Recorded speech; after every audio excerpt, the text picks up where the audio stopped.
एक इंसान की लावारिस लाश मिलती है और उस लाश में 31 बार गोलियों का वार किया गया था। इंसान को 31 बार गोली मारकर उसे मौत की नींद सुला दिया गया था।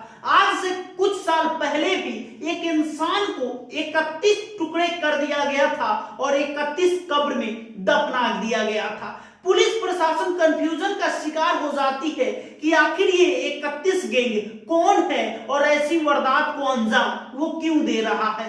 पुलिस को समझ में ही नहीं आ रहा था।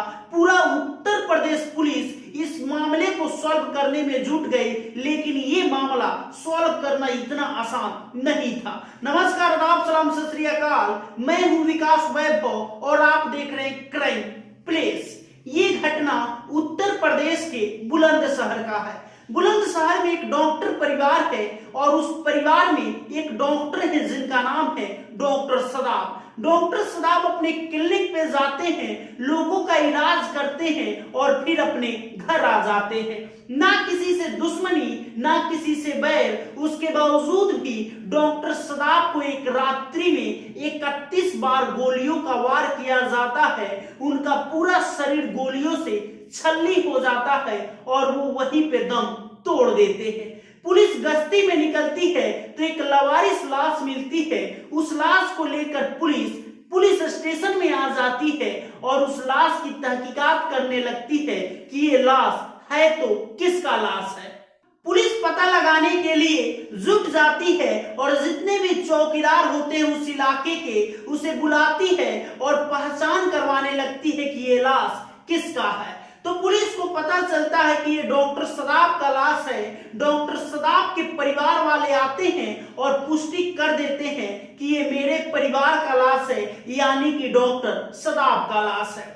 पुलिस को ये तो पता चल गया। फिर पुलिस उस बॉडी को पोस्टमार्टम के लिए भेज देती है। जो पोस्टमार्टम रिपोर्ट आता है वो पुलिस को चौंका देता है। पूरी उत्तर प्रदेश पुलिस को हिला के रख देता है, झकझोर कर रख देता है, क्योंकि डॉक्टर सदाब को 31 बार गोली मारी गई थी। पुलिस को समझ में ही नहीं आ रहा था कि आखिर जिसने भी गोली मारी है वो डॉक्टर सदाब को 31 बार गोली क्यों मारी है। क्योंकि एक इंसान को 1 या 2 गोली मारने पे मौत हो जाती है, वो खुदा का प्यारा हो जाएगा, लेकिन कोई इंसान डॉक्टर सदाब को 31 बार गोली मारा है, इसके पीछे क्या वजह हो सकता है। पुलिस इस वजह की जानकारी में जुट जाती है, लेकिन पुलिस को कुछ पता ही नहीं चल पाता है कि आखिर 31 बार गोली मारने के पीछे का वजह क्या है और जिसने भी डॉक्टर सदाब को गोली मारी है वो इंसान कौन है और डॉक्टर सदाब से इनकी क्या बैर है। पुलिस को बिल्कुल समझ में नहीं आ रहा था। पुलिस ये समझने लगी थी कि कोई ये 31 कोई गैंग तो नहीं है। और पुलिस जब डॉक्टर परिवार के लोगों से बातें करती है तो वो कुछ नहीं बताते हैं। उन्हें पता ही नहीं चला कि आखिर गोली किसने मारी और किससे डॉक्टर सदाब की दुश्मनी थी। पुलिस कंफ्यूजन का शिकार होती है। पुलिस नहीं समझ पाई कि आखिर ये घर का लोगों का काम है। किसी घर की दुश्मनी की वजह से डॉक्टर सदाब को 31 बार गोली तो नहीं मारा गया, या 31 कोई गैंग तो नहीं है जो डॉक्टर सदाब को मौत की नींद सुला दिया। पुलिस पहुंच जाती है उसी सड़क पे जहां पे लावारिस लाश के रूप में डॉक्टर सदाब की बॉडी मिली थी। पुलिस तहकीकात करने लगती है, प्रीवियस हिस्ट्री जानने लगती है उस सड़क के बारे में कि कहीं पिछले, यानी कि कहीं पीछे भी कोई ऐसी घटना को वारदात या अंजाम इस सड़क पे तो नहीं दिया गया है। तो पता चलता है कि इस सड़क पे एक और घटना को अंजाम दिया गया था जिसमें 31 टुकड़े किए गए थे उस लाश को और 31 कब्र में दफनाए गए थे।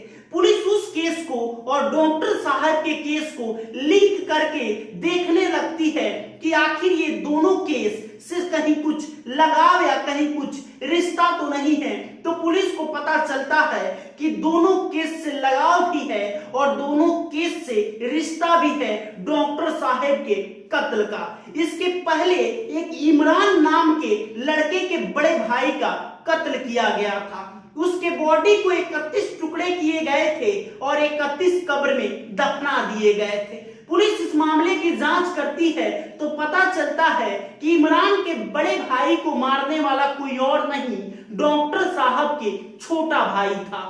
जब डॉक्टर साहब के छोटे भाई से इस मामले की जानकारी ली जाती है तो डॉक्टर साहब के छोटा भाई मुकर जाता है और बोलता है कि नहीं, इस मामले में मुझे जबरदस्ती घसीटा गया, मुझे नहीं पता कि इमरान के बड़े भाई को किसने गोली मारी और किसने 31 टुकड़े करके उसे 31 कब्र में दफनाया। लेकिन जब इमरान से इस बात की जानकारी ली गई तो इमरान बोलता है कि मेरे बड़े भाई को मारने वाला कोई और नहीं, डॉक्टर सदाब के छोटा भाई ही है।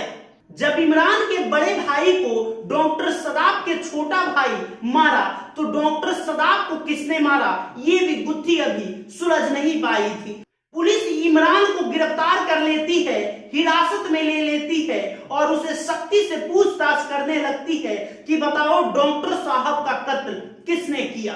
धीरे धीरे इमरान सारा जुर्म कबूल कर लेता है और बताता है कि डॉक्टर साहब का हत्या मैंने ही किया, क्योंकि इसके छोटे भाई ने मेरे बड़े भाई का कत्ल किया था और 31 टुकड़े करके 31 कब्र में दफना दिया था। तो मैंने भी कसम खा ली थी कि इसके बड़े भाई के सीने में 31 गोलियों से छेद करूंगा और इसे मौत की नींद सुला दूंगा। पुलिस दोनों को हिरासत में ले लेती है और जेल के सलाखों के पीछे भेज देती है। यही है 31 कब्र और 31 टुकड़े की कहानी, 31 गोलियों की कहानी, जो पूरी उत्तर प्रदेश के पुलिस प्रशासन सिस्टम को हिला के रख दिया था, झकझोर के रख दिया था। यही है आज की कहानी। ऐसे ही क्राइम से रिलेटेड वीडियो हमारे चैनल पे आपको मिलता रहेगा। अगर आप हमारे चैनल पे नए हैं तो आपसे रिक्वेस्ट है हमारे चैनल को सब्सक्राइब कर लीजिएगा। नमस्कार, जय हिंद।